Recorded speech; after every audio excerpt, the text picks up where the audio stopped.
नमस्कार साथियों, स्वागत है आपका अपने चैनल मिस्टर एसबी कॉलेज पर। जी हाँ साथियों, आज कैबिनेट हरियाणा की मीटिंग है। जैसा कि आप लोगों को पता है साथियों, इसमें कई अहम मुद्दों पर दोस्तों बातचीत होगी और कई अहम मुद्दे सुलटेंगे। जो कर्मचारियों की परेशानी है, खासकर कच्चे कर्मचारियों की कुछ जो परेशानियां आई हुई हैं जॉब सिक्योरिटी में, उसको लेकर यहाँ पर दोस्तों उनका समाधान हो सकता है। देख लीजिए दोस्तों, कौन कौन सी समस्या का समाधान होने की उम्मीद है। एक तो है सीईटी संशोधन हो सकता है, दूसरा जॉब सिक्योरिटी एक्ट में भी संशोधन हो सकता है, हरियाणा कौशल रोजगार निगम की पॉलिसी में भी संशोधन पर चर्चा हो सकती है। तो दोस्तों ये बहुत ही महत्वपूर्ण मुद्दे हैं जो कर्मचारियों के सामने दोस्तों कुछ परेशानियां आई हुई हैं जॉब सिक्योरिटी को लेकर और हरियाणा कौशल रोजगार निगम पॉलिसी के संशोधन को लेकर। तो दोस्तों इसमें विस्तार से आप लोगों को बताते हैं भाई कहां पर परेशानी आ रही है कर्मचारियों की जॉब सिक्योरिटी में। देख लीजिए, बताया गया है हरियाणा मंत्रिमंडल की बैठक आज कर्मचारियों से जुड़े एजेंडों को मुख्यमंत्री नायब सिंह सैनी की अध्यक्षता में मिलेगी मंजूरी। तो सबसे बड़ी जो समस्या आ रही है दोस्तों कुछ कर्मचारियों के सामने, वो है उनके 240 दिन पूरे नहीं हो रहे हैं कैलेंडर ईयर में। यानी कि साथियों वो अपने 5 साल तो पूरे कर रहे हैं, 5 साल की कंडीशन तो उन्होंने पूरी कर दी कि उनको जॉब सिक्योरिटी मिलनी चाहिए। लेकिन दोस्तों जॉब सिक्योरिटी में सिर्फ एक 5 साल की ही कंडीशन नहीं है दोस्तों, उसमें 240 दिन की कंडीशन भी है। तो देख लीजिए दोस्तों, इसका समाधान किस तरह से निकालने की उम्मीद जताई जा रही है ताकि कर्मचारियों को जॉब सिक्योरिटी मिल सके। अगर इस समस्या का समाधान नहीं निकाला गया तो दोस्तों बहुत सारे कर्मचारी हैं जो 5 साल होने के बाद भी, 5 साल पूरे होने के उनके बाद भी दोस्तों उनको जॉब सिक्योरिटी नहीं मिल पाएगी, उनका जॉब सिक्योरिटी में नंबर नहीं आ सकता। देखिए इसमें बताया गया है भाई, इसमें जो प्रावधान है यह किया गया है कि एक कैलेंडर ईयर में कम से कम 240 दिन का कार्य दिवस होना चाहिए कर्मचारी का। तो इस वजह से कई कर्मचारियों को जॉब सिक्योरिटी नहीं मिल पा रही है, क्योंकि 2019 में भी 14 अगस्त तक 240 दिन नहीं बनते हैं और 2024 में भी 14 अगस्त तक 240 दिन नहीं बनते हैं, या किसी के 240 दिन पूरे होने के 2 दिन कम पड़ते हैं, यानी कि उसके वो नज़दीक है। तो कैलेंडर ईयर 1 जनवरी से 31 दिसंबर तक होता है। इसलिए मंत्रिमंडल की बैठक में संशोधन प्रस्ताव रखा जाएगा कि कैलेंडर वर्ष को उस दिन से शुरू माना जाए जिस दिन कोई कर्मचारी सर्विस में आता है। तो उदाहरण के तौर पर अगर कोई कर्मचारी 14 अगस्त 2019 को सर्विस में आया तो उसके 1 साल में यानी कि 14 अगस्त 2020 तक के 1 वर्ष में गिने जाएंगे। इस तरह से अगर कोई कर्मचारी 20 मार्च 2019 को सर्विस में आया तो उसके 1 वर्ष के 240 दिन 20 मार्च 2020 के 1 साल में गिने जाएंगे। ऐसे करने पर कई अस्थायी कर्मचारियों को जॉब सिक्योरिटी का लाभ मिल सकेगा। तो ये बड़ी समस्या है दोस्तों कर्मचारियों के सामने, उनके 240 दिन पूरे नहीं हो रहे हैं एक कैलेंडर ईयर में, यानी कि 1 जनवरी से और 31 दिसंबर तक।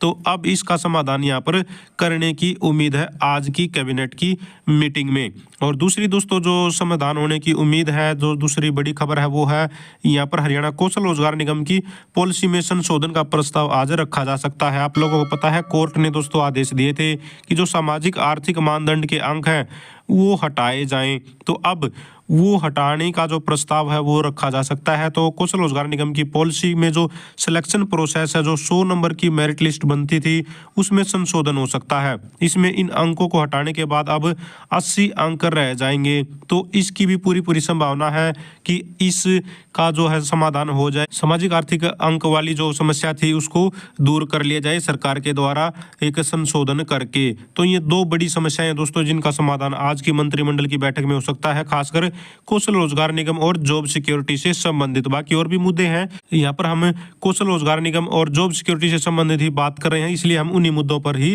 दोस्तों जो है चर्चा करेंगे। इसके बाद जो दूसरी बड़ी खबर आ रही है दोस्तों, इसके संबंध में कल शाम को ही लेटर जारी हो चुका है।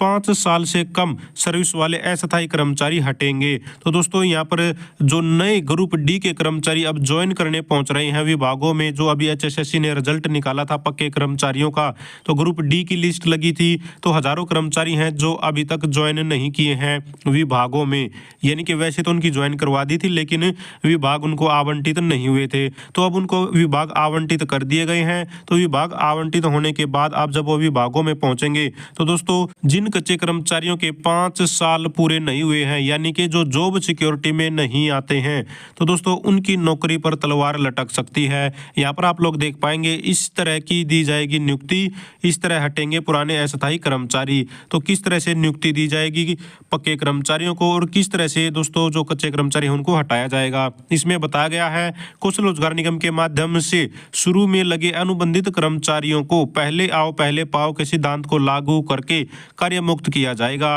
अर्थात सबसे अधिक अवधि तक लगे अनुबंधित कर्मचारी को सबसे पहले कार्य मुक्त किया जाएगा। तो यहाँ पर आप लोग देख रहे हैं दोस्तों, भाई जो 5 साल से कम जिनका टाइम हुआ है कौशल रोजगार निगम के माध्यम से लगे हुए हैं उनकी नौकरी पर सबसे पहले गाज गिरेगी। जो पुराने हैं यानी कि जो हो सकता है कोई 4 साल जिसको करते हुए हो गया है, कोई 4.5 साल हो गया है, 3 साल हो गया, वो पहले हटेंगे। अब समस्या क्या आ रही है, जो नए लगे हैं उनको नहीं हटाया जाएगा। कल के न्यूज़पेपर में दोस्तों ये खबर थी कि जो नए लगे हैं उनको शायद हटाया जा सकता है, लेकिन यहाँ पर कुछ उल्टा ही हो गया है। हालांकि ये भी बताया गया है कि जिसको हटाया जाएगा तो आने वाले टाइम में उसको वरीयता भी दी जाएगी उसी नौकरी के लिए, अगर वो दोबारा से अप्लाई करता है या फिर दोस्तों जो है पोस्ट निकलती हैं जिनको हटा दिया जाएगा उनको दोबारा से वरीयता दी जाएगी अगली भर्ती में। और इसके संबंध में दोस्तों ये लेटर भी जारी कर दिया गया था जो हमने बताया था, कल हमने इस पर शाम को वीडियो भी बनाई थी। यही वो लेटर है जिसके तहत बताया गया है भाई ग्रुप डी के पक्के कर्मचारियों को विभाग ज्वाइन करवाने हैं और जिनको 5 साल कम हुए हैं उनको हटाया जा सकता है। किस तरह से हटाया जाएगा वो एक बार फिर से जल्दी से आप लोगों को बता देते हैं। देखिए दोस्तों, कोई भी आउटसोर्सिंग पॉलिसी पार्ट 2 का कर्मचारी है, कौशल रोजगार निगम का कर्मचारी है जो जॉब सिक्योरिटी में आता है उसको नहीं हटाया जाएगा। सबसे पहले ये देखा जाएगा भाई पहले पक्का कर्मचारी लग गया, फिर जॉब सिक्योरिटी वाले भी लग गए।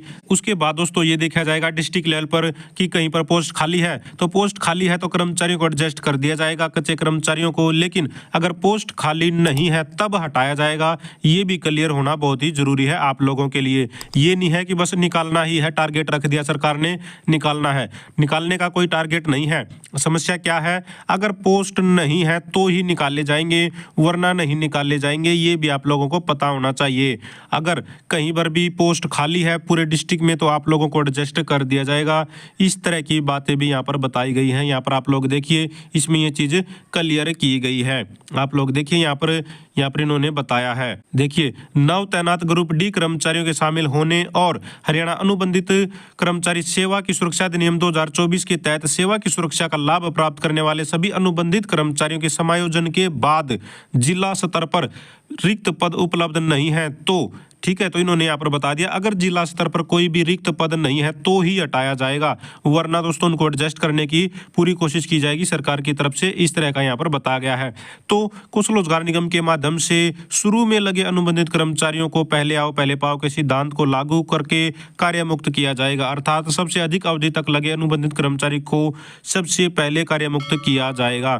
तो यहाँ पर ये बात इन्होंने स्पष्ट कर दी है कि भाई जब पद नहीं होगा तभी हटाया जाएगा, अगर पद है तो आपको हटाया नहीं जाएगा, चाहे किसी की 5 साल की ड्यूटी हुई है या फिर नहीं हुई है। तो दोस्तों ये बड़े मुद्दे आज के जो है कैबिनेट मीटिंग में उठने की पूरी संभावना है। और जो भी अपडेट आई हुई थी जॉब सिक्योरिटी से रिलेटेड कौशल रोजगार निगम से जुड़ी सभी दोस्तों खबरें अब आप लोगों के सामने रख दी गई हैं। बाकी आज की मीटिंग के बाद जो भी अपडेट आएगी वो आप लोगों तक जरूर पहुंचा देंगे। तो दोस्तों ये थी सारी की सारी आज की आउटसोर्सिंग कच्चे कर्मचारी जुड़ी खबरें। अगर आप भी चाहते हैं हरियाणा में एजुकेशन से रिलेटेड कच्चे कर्मचारी जुड़ी खबरें समय पर पाना तो चैनल को जरूर सब्सक्राइब करें, वीडियो को लाइक करें, दोस्तों साथ शेयर करें। Thank you very much.